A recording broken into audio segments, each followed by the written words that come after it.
هرچند گناهم ز عدد و بیرون است، هرچند گناهم ز عدد و بیرون است، لطف و کرمت ولی از آن افزون است. نمید مشو ز رحمت تو هرگز، جرمم چو خس است، فضل تو بے چون است. میں نے آپ کو یہ وظیفہ بتایا تھا رزق کے بڑھانے کے لیے، دولت مند ہونے کے لیے 40 دفعہ پڑھنا ہے ہر نماز کے بعد یا صبح شام. اس میں ساری ندامت اور استغفار ہے. ہر چند گناہم ز عدد و بیرون است، مولا اعتراف ہے کہ میرے گناہ اتنے ہیں نہ گن سکتا ہوں نہ سوچ سکتا ہوں.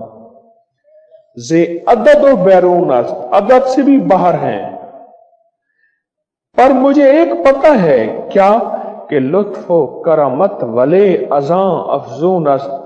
میرا سخی آقا، میرا شہنشاہ رب، آپ کا لطف کرم، آپ کی عطا، آپ کی مہربانی، آپ کی شفقت، آپ کی عنایت میرے گناہوں سے کہیں زیادہ ہے. لطف و کرامت والے ازاں افزون است. نمید میں نا امید نہیں ہوں، ز رحمت تو ہرگز، آپ کی رحمت سے نا امید نہیں ہوں. کیوں؟ اب اگلی بات سننا. جرمم چو خس است، مولا جرم تو میرا خسخاس کا دانہ ہے، ایک ذرہ ہے. فضل تو بے چون است، تیرا فضل پہاڑ سے کہیں زیادہ ہے. تیرا فضل پہاڑ سے کہیں زیادہ ہے، تیری عطا کہیں پہاڑ سے زیادہ ہے. جرمم چو خس است، فضل تو بے چون است. میرے پاس ایک بندہ آیا، بڑا وہ عرصہ سفر میں تھا، پتہ نہیں کہیں تھا. مجھے کہنے لگا کہ اللہ مہربان اگر ہو جاتا ہے تو پھر کیا ہوتا ہے؟ میں نے کہا ساری نعمتیں رحمتیں بندے کی ہوتی ہیں جب وہ مہربان ہو جاتا ہے. تو کہا کوئی مہربانی کے بول ہیں؟ میں نے کہا ہاں ہیں. تو کہا کیا؟ میں نے کہا کریمہ میں بخشائے برحال ماں کہ ہستم اسیر کمند ہوا، ندارم غیرست فریاد رس، تو ہی آسیارا خطا بشک بس. میں یہ پڑھا کر اس کے حال کے مطابق بتایا. وہ پڑھتا تھا، تعلیم اسی کے پڑھ رہا تھا.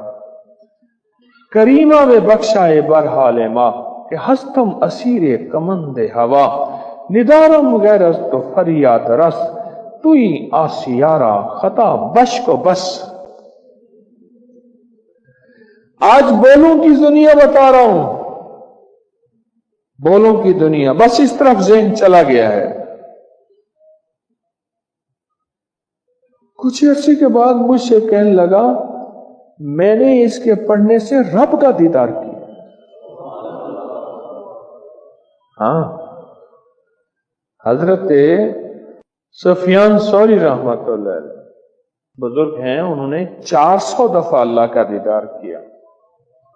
اللہ کا دیدار، اللہ کا جلوہ تھے. کریمہ میں بخشائے برحال ماں کہ ہستم اسیر کمند ہوا. کمند کہتے ہیں جال کو، ہوا کہتے ہیں نفس کو. مولا نفس کی جال میں پھنسا ہوا ہوں کہ ہستم اسیر، اسیر کہتے ہیں قیدی کو. اسیر کمند ہوا، ندارم غیرت فریاد رس. مولا میں کسی کے در پہ نہیں جاؤں گا، نہیں جاؤں گا. کیوں؟ تو ہی آسیارا، تو ہی آسی اور خطاؤں کا در ہے. خطا بشک اور بس، معاف بھی کر اور اپنا در تک رکھ، در در کی غلامیاں نہ کروا. ندارم تو غیرت تو فریاد رس، تو ہی آسیارا خطا بشک و بس. بس یہ کہا نا تو اللہ نے کہا صرف مجھے ہی مانتا ہے. فارسی کے بول ہیں، فارسی کے بول. اب میرا اللہ کہتا ہے صرف مجھے مانتا ہے تو ٹھیک ہے، پھر اسے میں اپنے جلوے بھی دکھاؤں گا، اسے اپنا دوست بھی بناؤں گا، اس کو اپنی قدرت اور کائنات کا نظام دکھاؤں گا کہ کیسے ہے.